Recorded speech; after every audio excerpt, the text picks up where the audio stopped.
Ladies and gentlemen, it's my great pleasure to introduce yet another good friend of mine after introducing Alex Boot. I didn't know I had so many friends, but Anthony Daniels. And to corrupt the issue even further, Anthony and Alex are also very good friends. So you will begin to think that this is looking a bit like a conspiracy. But I'm really honoured to have been invited to introduce here the first of the Jillian Becker lectures, which Anthony is going to give.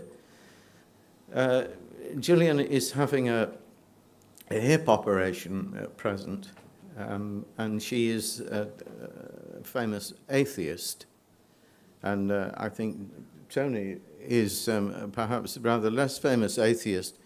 So I really am delighted with this ecumenical occasion that I, as a Catholic priest, can introduce these two wonderful atheistic people. I told Jillian that I was praying for her over her hip operation, and she said, "Thank you very much." Now, it's mentioned in the biography that I have in front of me of Jillian that she was a friend of Tony Flu's, who it says in this thing, it must be written by the Militant Atheist Society, it says that Tony Flu was also an atheist. Yeah, I know he was, but Tony Flu not only gave up this foolish business, but he actually came and preached at my church of St. Michael's in Cornhill.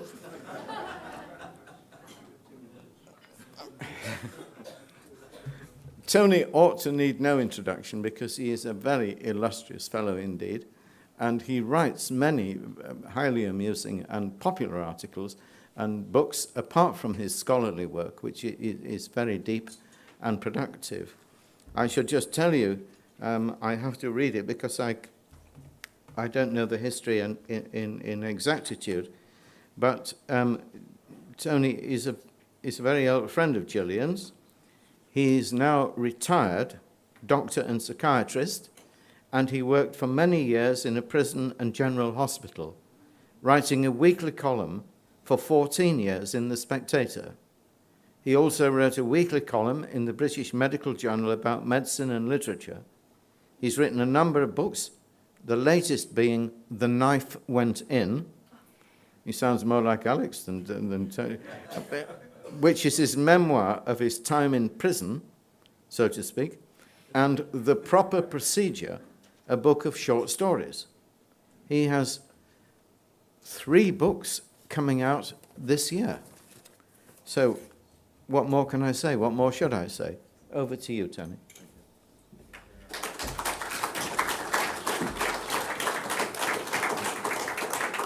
Well, thank you very much, Peter. Ladies and gentlemen, I've been informed that there will be no questions after my lecture, so you will just have to accept that I am speaking the truth, the whole truth, and nothing but the truth.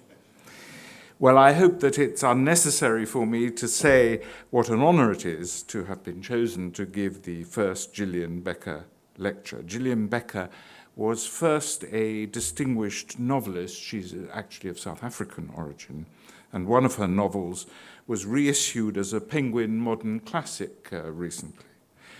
She then researched and wrote a book about the Baader-Meinhof gang, Hitler's children, that made her world famous, in fact, and demand for which was, for some considerable time, so great around the world that apparently the printers had difficulty keeping up with it.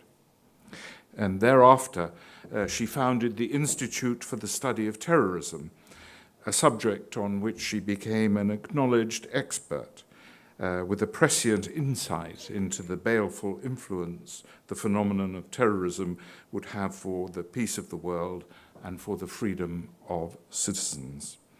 And after the downfall of the Soviet Union, she thought that terrorism was not ended, but her funders apparently thought otherwise. She has remained a redoubtable defender of freedom ever since. If I may be permitted to reminisce a little, in personal vein, Jillian was the first distinguished writer with whom I ever struck up a friendship. At the time, I was unknown even to the small extent that I am now known, but Jillian was the kind of person who, despite her world fame, was unimpressed by the so-called importance or unimportance of people. This, as I subsequently discovered, was not very common among successful writers, who in any social gathering were a little like Mrs. Todgers.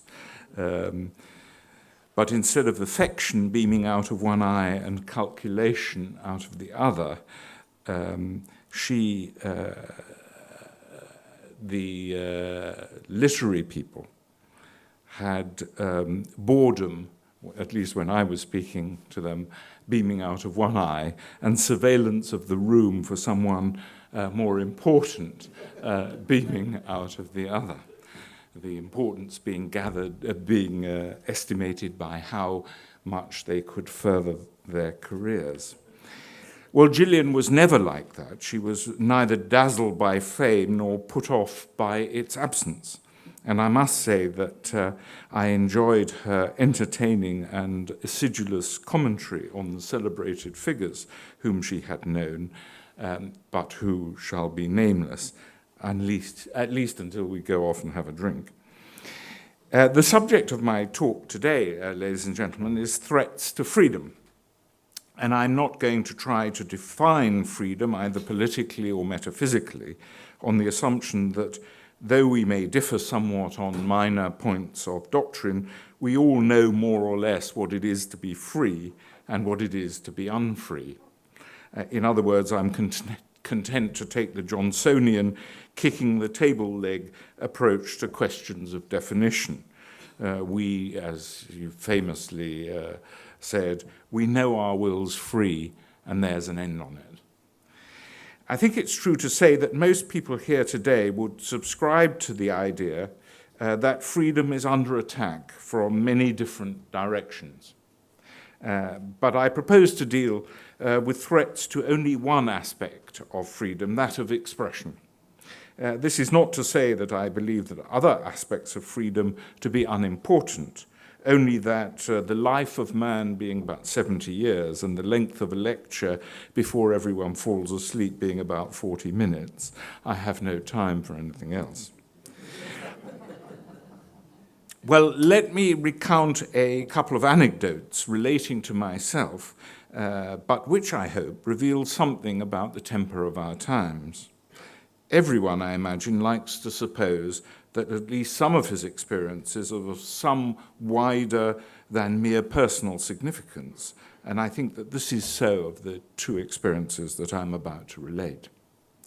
The first was a call I received from the Irish State Broadcasting Service.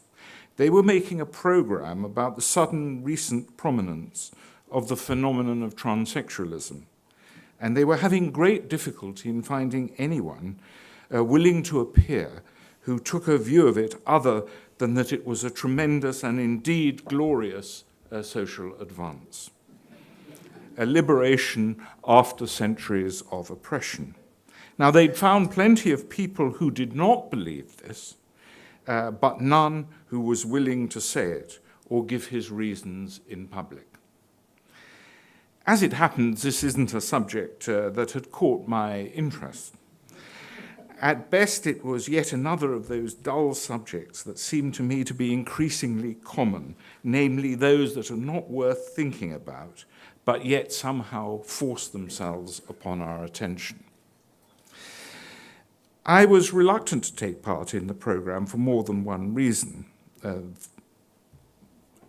first being that I detest television, and I'm not very good at it, and my experience of television people is that they edit what you say in such a way as to make you appear ridiculous if they don't like what you are saying. But honesty compels me to admit also I was reluctant because of what I thought might happen if I spoke my mind. I said to the producers that surely they could find someone better qualified than I to speak, but that was really a bit of an excuse.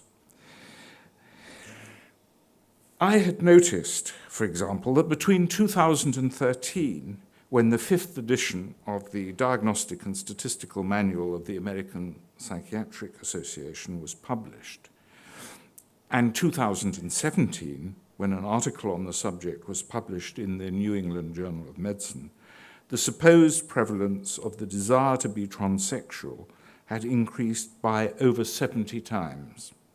An increase, incidentally, that the New England Journal either failed to notice, thought was too unimportant to mention, or was too cowardly to comment upon. Now, obviously, several possible explanations for this increase spring to mind, and I need hardly enumerate them. But I have a feeling, this is my personal feeling, that in order to explain it, an examination of the history of Dior or Balenciaga might be more illuminating than an examination of biology. Both symptoms and diagnoses are subject to fashion, and it is not long since conditions or supposed conditions such as multiple personality or repressed memory were very much more common, and I almost said fashionable, than they are now. Where symptoms are unaccompanied by biological markers, they are obviously susceptible to social, psychological, and cultural pressure, as well as, of course, incentives, all of which would affect their prevalence in a given population. I could not, of course, prove that this accounted for the increase to which I have alluded, but it seemed to me likely, and I made a prediction, namely that the current hoo-ha or ideological circus would before long attach itself to something else. It would move on. The whole circus would move on. After which there would be lawsuits of children against doctors, psychologists, and even parents. Of the making of hoo-has, there is no end. And for many people, the making of hoo-has are what gives meaning to their lives. And the interesting question to me is, what will it be next? If I had to put my money anywhere, I would say it was necrophilia. Well, if a hoo-ha comes, can litigation be far behind? However, I was reluctant to say any of this on public television. Public television is broadcast now around the world almost instantaneously. In the end, the producers of the program prevailed on me to appear, appealing to the argument that if no one spoke, liberty would die. But even so, when I did appear, I was not as forthright as I might otherwise have been. What was I afraid of? I knew from experience how vicious and unscrupulous pressure groups could be when crossed, and when their opinion of their chosen subject, is contradicted. Back in the 1990s, I wrote an article about what is sometimes called myalgic encephalomyelitis, or more usually nowadays, chronic fatigue syndrome. In this condition, or pattern of behavior, people suffer prolonged exhaustion, not much relieved by rest and worsened by physical effort. And it can last for years, and indeed for lifetimes, at least where there is a system of social security.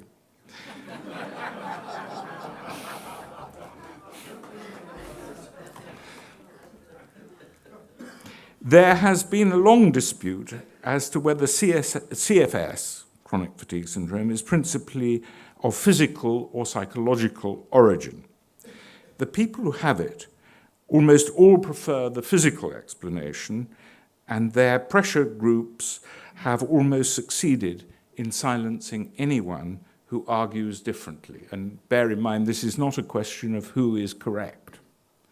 I wrote an article about 20 years ago which admittedly was not emollient in tone, supporting the psychological or social origin of CFS, and immediately found myself the object of a degree of persecutory telephone calls at all hours, and even attempts to have me sacked from the hospital in which I was working. No other article, as far as I know, of mine has ever been brought to the attention of a government minister, but this one was by people who are normally very tired.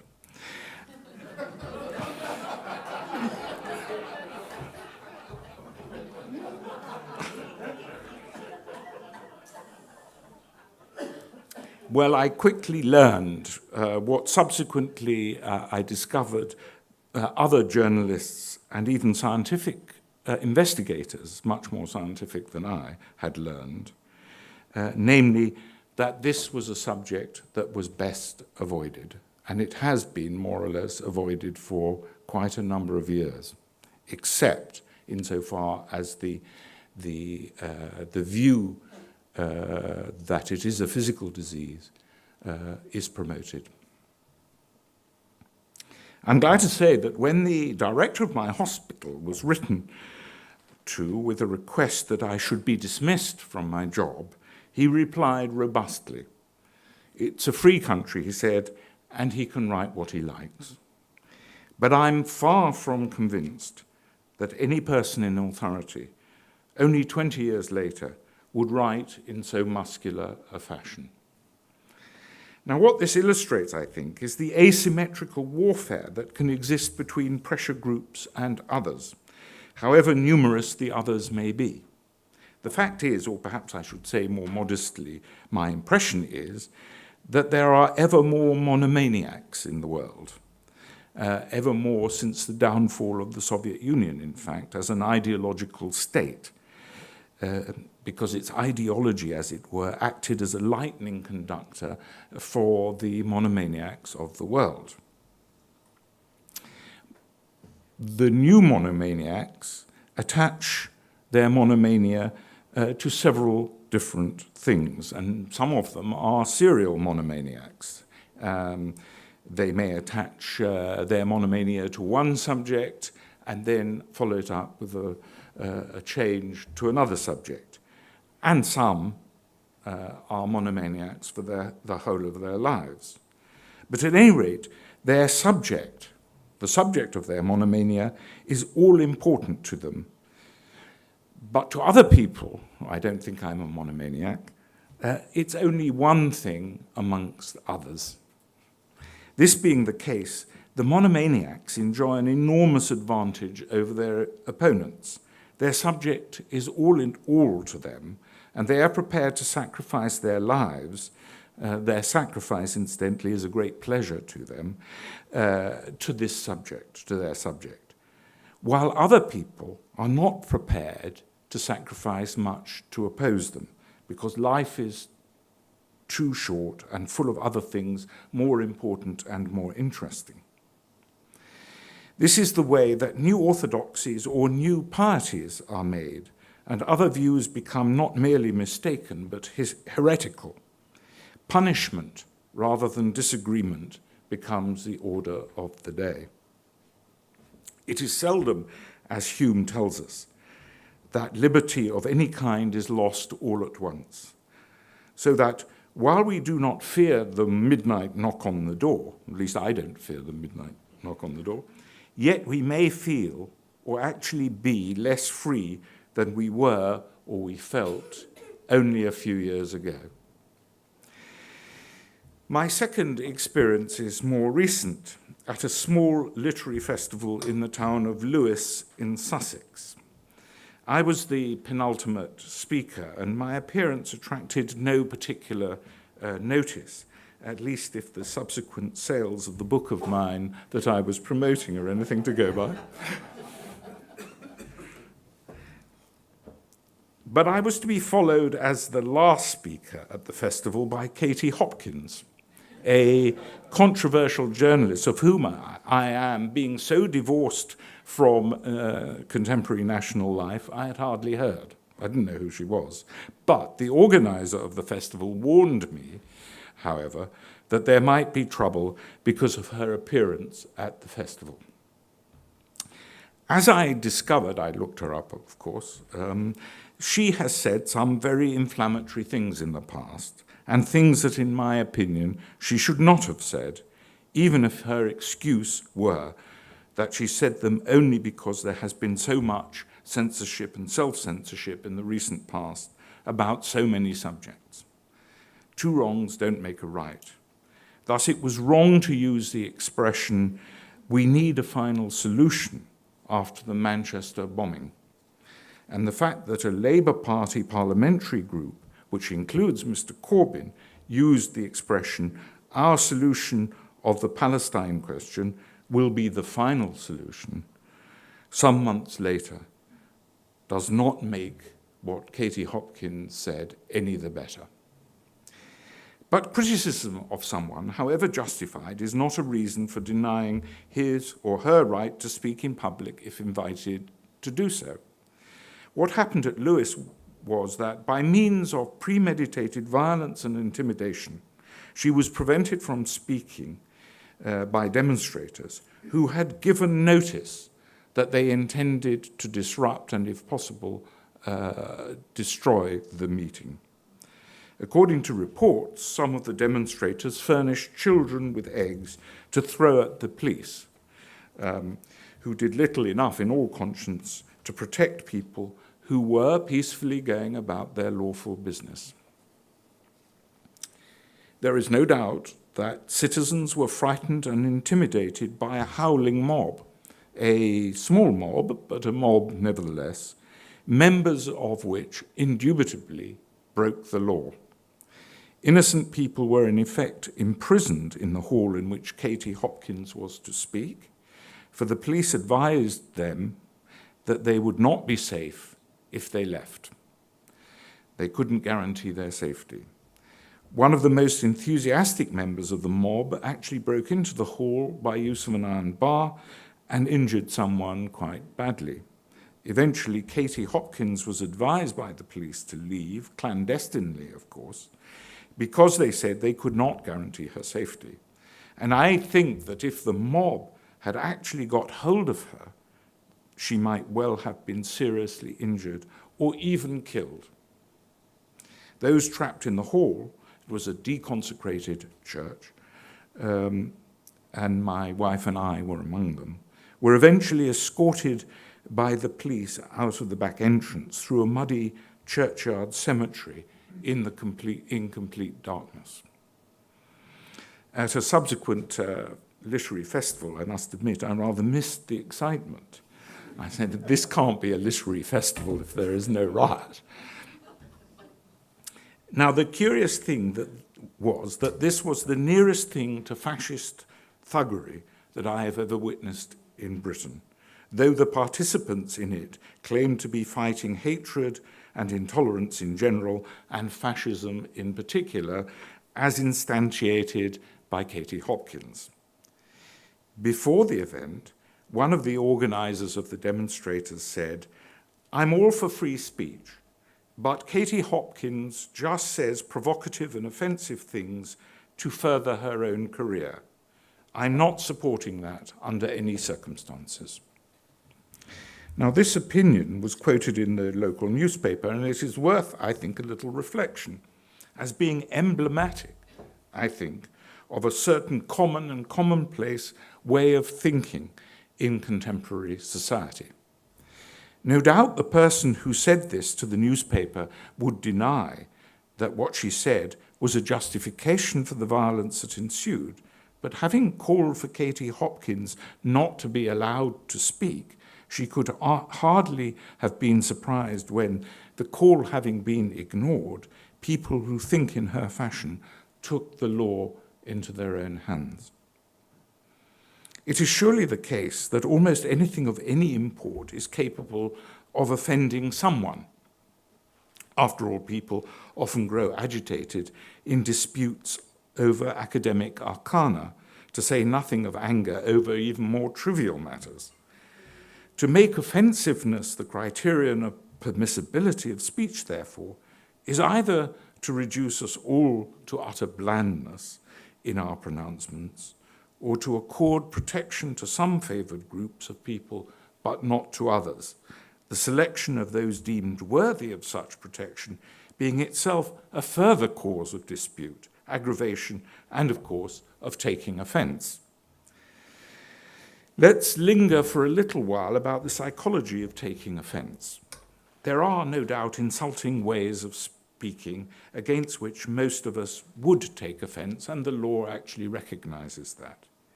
It is not with these kinds of expressions that I am concerned. It is offence taken against opinions to which I wish to draw attention. For those who think that offensive opinions should be suppressed, and if not prohibited by law, prevented by force from being expressed anywhere, offence has two aspects. First, it is a kind of natural phenomenon, as an earthquake or an eruption of a volcano, that is to say, an inevitable reaction to something that is said. Second, the offence confers on the person taking it a moral authority, provided, of course, that the person who takes it belongs to a group supposedly entitled to protection against offensive utterance. Taking offence becomes a pleasure, a duty, a habit, a hobby, a raison d'être. In current circumstances, perhaps, the most prominent group of persons claiming such protection, though very far from being the only one, are Muslims. They, or at least many of them, claim that the person of their prophet and their holy book should be immune from normal criticism, though both are by any rational standards very easily criticized. Here let me add that by this I do not want to imply that even if, as is impossible, they were above criticism in the ordinary sense, that they were in fact perfect, they would still not be above permissible criticism. One of the reasons that Muslims claim their prophets and their holy books' immunity from criticism is that it is of such importance to them, these holy things are so important to them, that they feel very deeply hurt, even mortally wounded, when they are subject to criticism or mockery. The subsequent violence of their reaction when it occurs is akin, for them, to the violence of self-defense. And I've heard a Muslim, as far from a fanatic as possible, and a very reasonable person, say this in defense of his view that the Prophet should be above criticism. Everything else was permissible, but not that. Here, of course, those who think like this set themselves up as the sole judges of offensiveness. Something is offensive to them if they say it is, and of course if something is offensive to them, they can only be offended by it. Moreover, if something offends them greatly, they can only be offended by it greatly, and the violence of their manifestation of offence is taken as proof of just how offensive the thing was in the first place.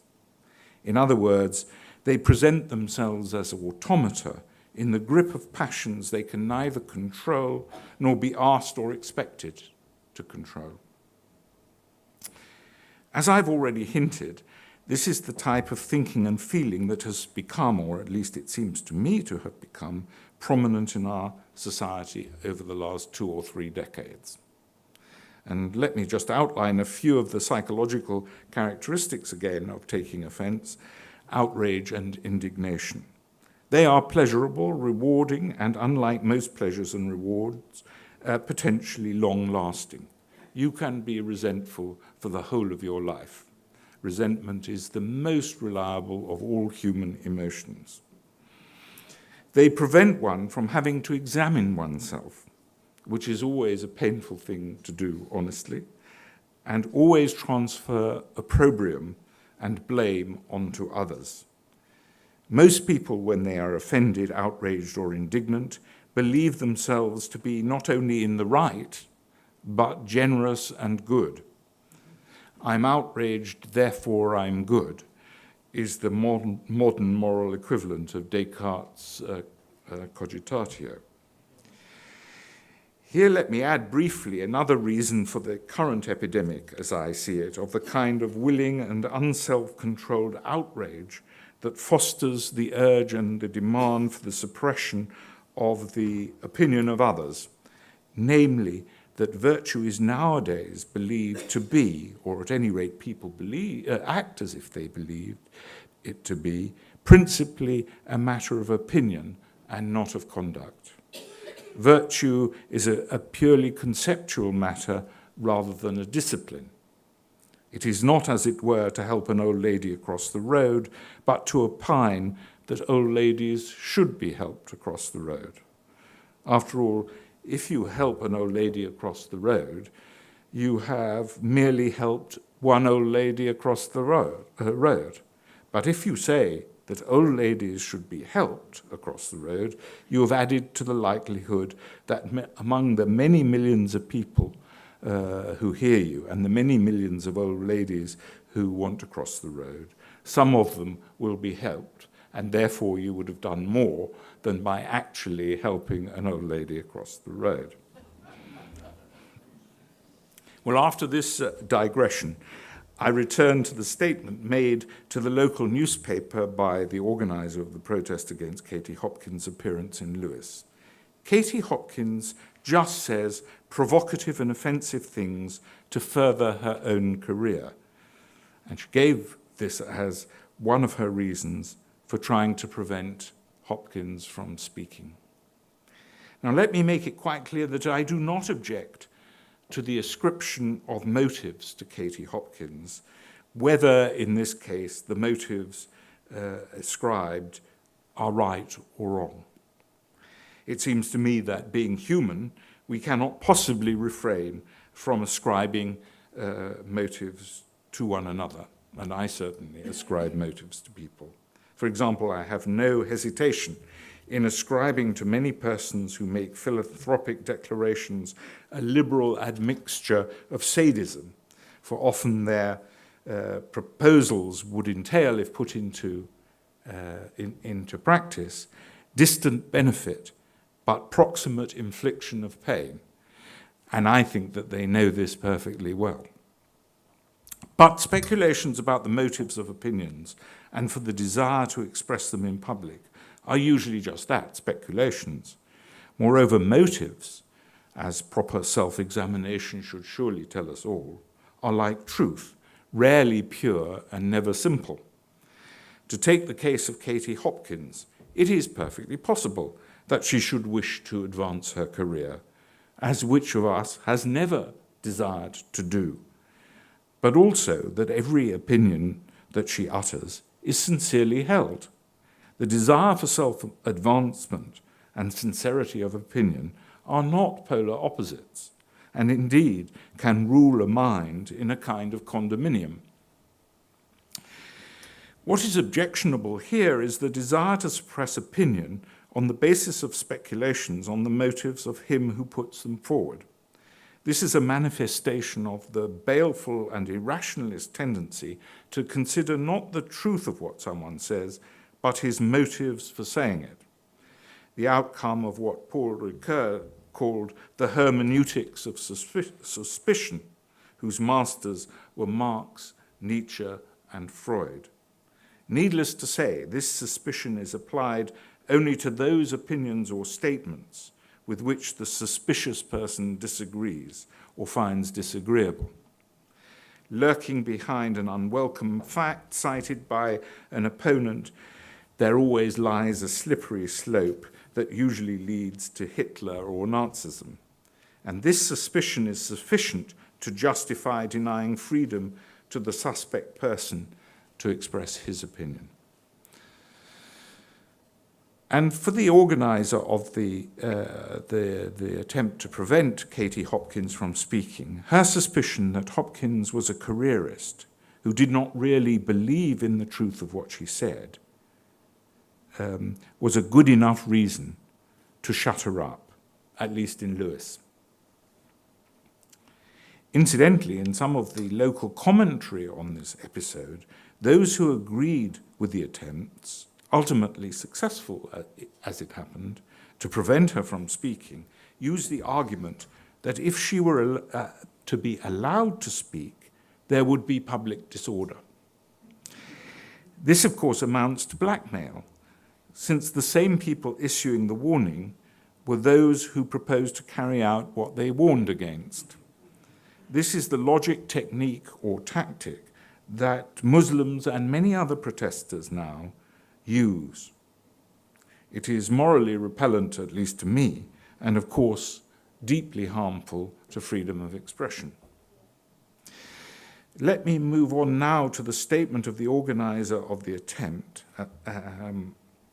to prevent Katie Hopkins from speaking, namely that I'm not supporting her in any circumstances.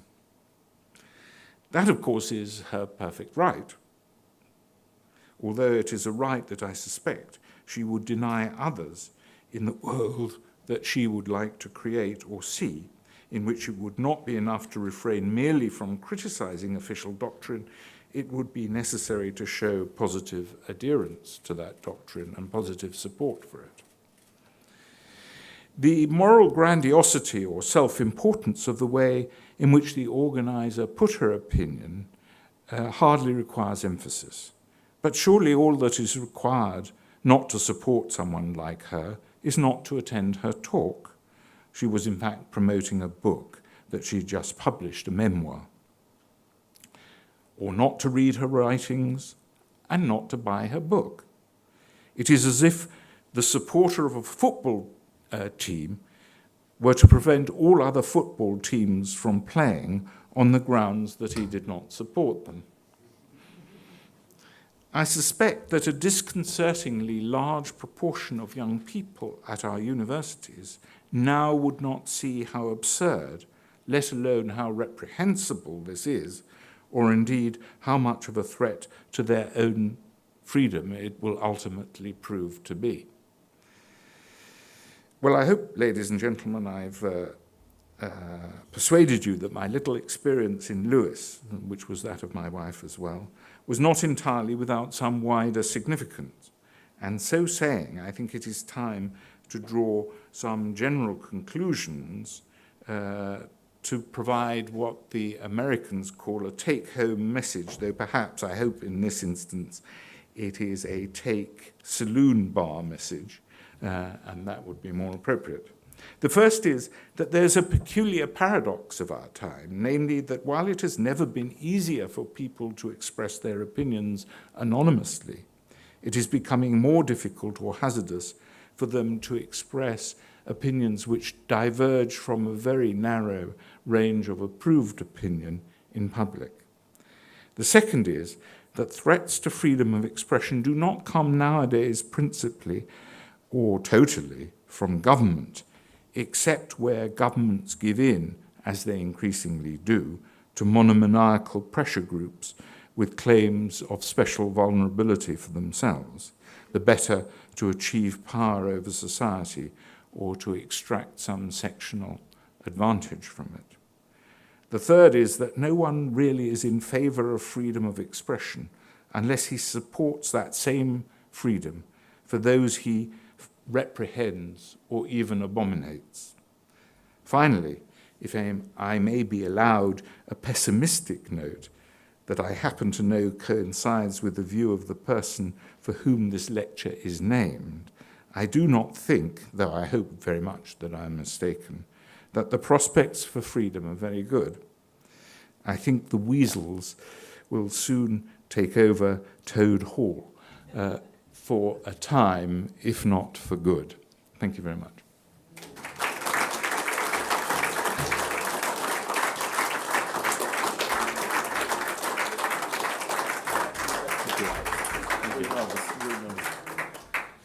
Is this mic still working? Yep. Tony, that was absolutely magnificent, and I think I know that Jillian will be thrilled about that. And just to remind you again, Jillian's had an operation today, and she's been so helpful to me in arranging this lecture and suggesting that Tony give it. A great move on her part, and you haven't let us down. And if I may, I think that Tony has really raised our whole gathering to a new level. And the issues that he has raised are absolutely fundamental to what the Freedom Association is all about.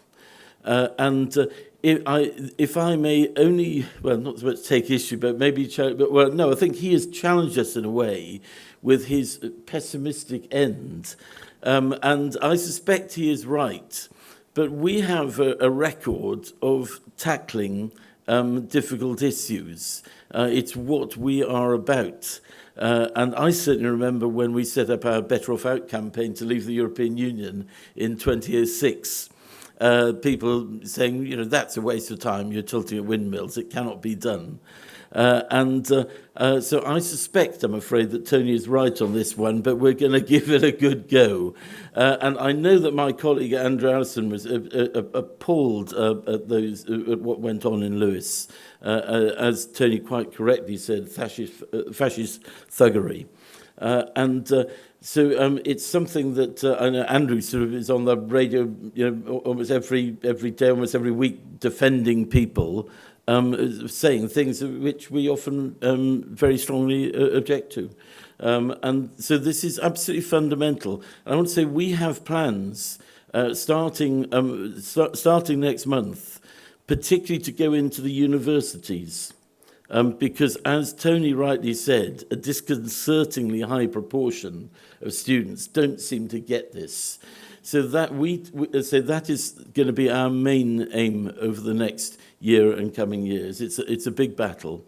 But, ladies and gentlemen, please would you give Tony a really, really big round of applause for an absolutely magnificent lecture. Thank you so much.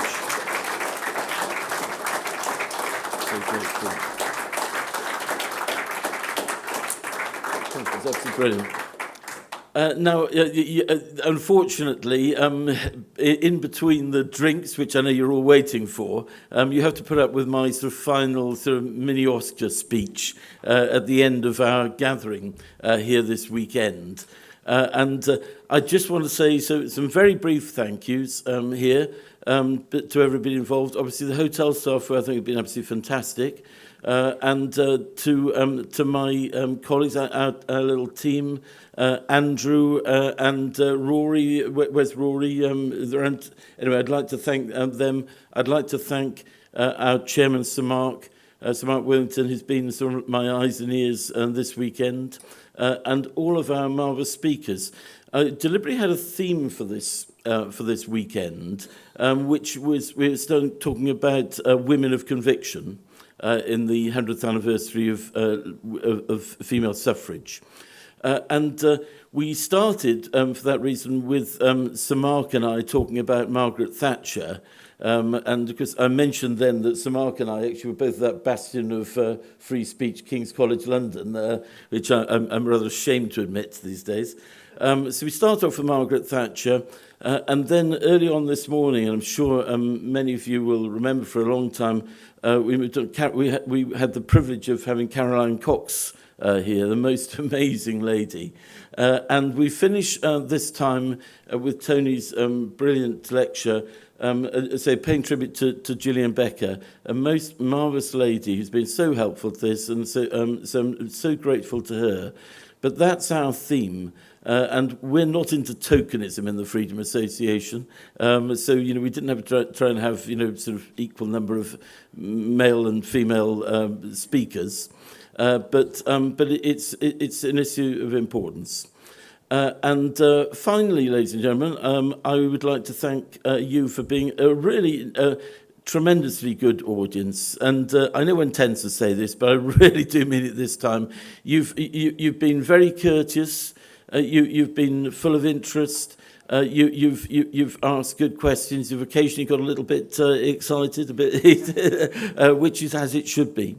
You've been absolutely tremendous, and I'm most grateful to you all for coming along here and helping make this an event where we celebrate freedom of expression.